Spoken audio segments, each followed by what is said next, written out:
नमस्कार, आप देख रहे हैं न्यूज मंच और मैं हूं विशाल वैभव। आपको बता दें कि निर्दलीय उम्मीदवार के रूप में पप्पू यादव जो कि पूर्णिया से जीतकर सांसद बने हैं, बड़ा बयान दिया है। पप्पू यादव ने क्या कुछ कहा है, चूँकि नीट की परीक्षा को लेकर भी पप्पू यादव ने सवाल उठाए हैं और इसकी न्यायिक जांच की मांग की है। तो वहीं उनके ऊपर जो आरोप लगाए गए हैं उस आरोप को भी जो है वो बेबुनियाद बताया है।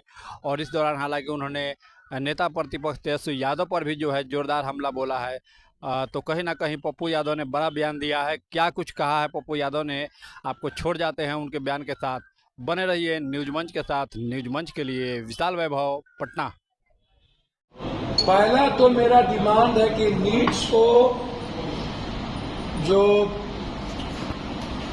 प्राइवेट एजेंसी के द्वारा जो करवाया जाता है और प्राइवेट एजेंसी जो इसमें इन्वॉल्व है, हर कीमत पर किसी भी परिस्थिति में पहला डिमांड है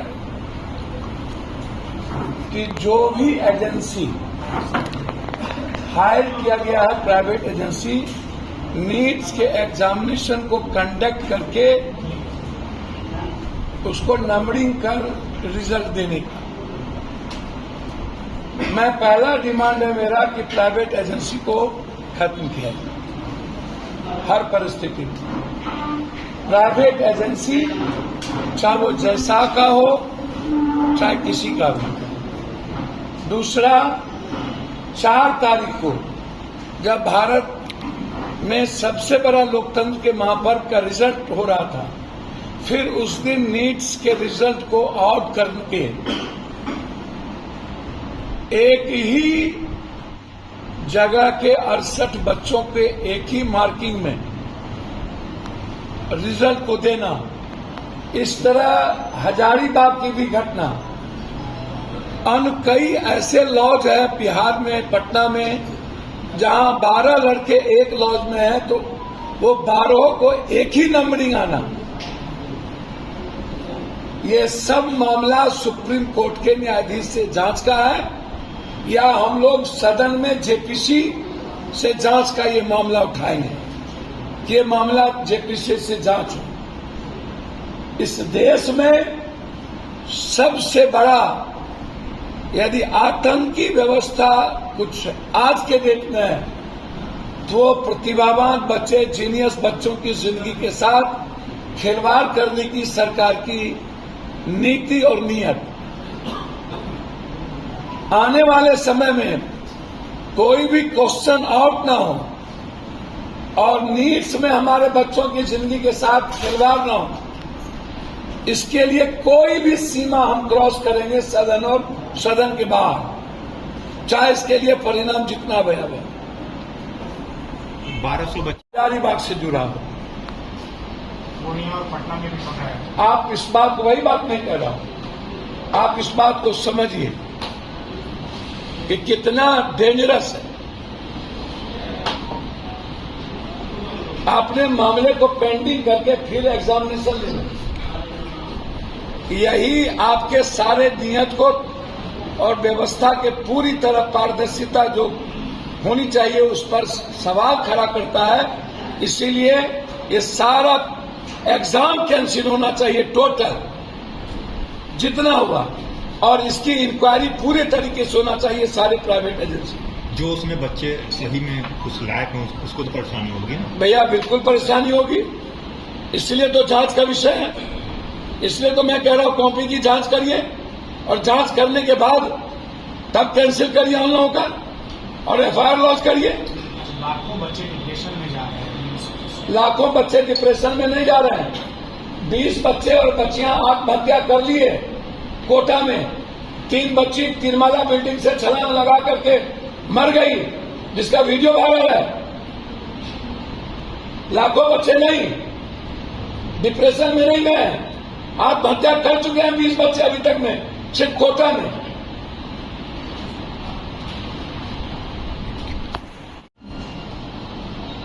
तो ये सबसे बड़ा सवाल है, ये आप समझिए। इसीलिए चुनाव होना है, होगा। हम चाहेंगे कि इस चुनाव से मैसेज जाए कि ये सेमीफाइनल चुनाव था और चंडाल चौकड़ी लोग अब खत्म हो गए, नए तरीके की राजनीति बिहार में शुरू हुई।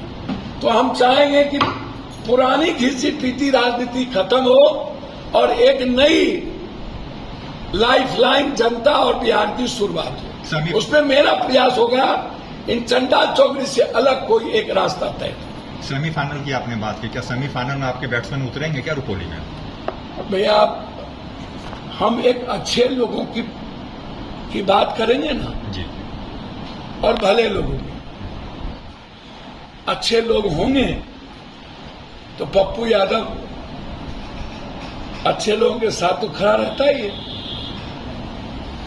एनडी गठबंधन भी तो अपने उम्मीदवार को उतारेंगे, क्या आपका समर्थन अब हम उसको उसके रहेगा? प्रवक्ता है। नहीं, उसके समर्थक में आप रहेंगे? हम चाहेंगे कि आप अपना उम्मीदवार हुआ, हम चाहेंगे कि यहाँ यदि गठबंधन उतारे तो कांग्रेस को। नीति बनाई जा रही है। अरे भैया रुपौली में नहीं हो रहा है, तरारी में हो रहा है, एक सुरेंद्र यादव के सीट पर हो रहा है, एक रामगढ़ में हो रहा है। समझ रहे हैं ना? 5 विधायक एमपी के एक विधायक की सदस्यता गई और 4 महीने के बाद फिर चुनाव होगा। नीतीश बाबू चाहेंगे इनके साथ लंबा चलना। महाराष्ट्र और हरियाणा में कांग्रेस की जीत फाइनल है। उसके बाद सरकार संकट में। नीतीश, नरेंद्र मोदी जी और अमित शाह में इंटरनल कंफ्लिक्ट हो चुका है। ये अमित शाह का कहना है कि हमको पीएम घोषित करो, और आरएसएस को 10 साल से ये तवज्जो नहीं दिया, तो आरएसएस का कैंडिडेट अलग हो गए और 2 चुनाव सामने में है।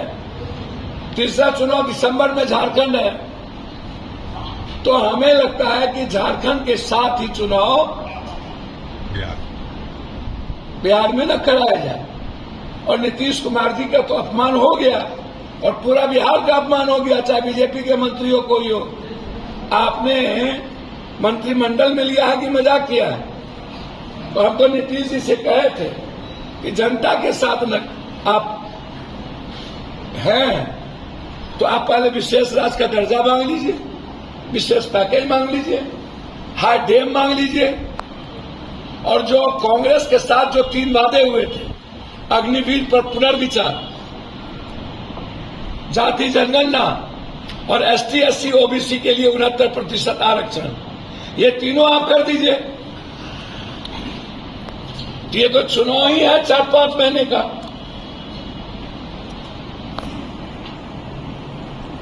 ये तो बाय इलेक्शन जो है वो बाय पोल होता है, बाय गवर्नमेंट, और एक जगह होता है।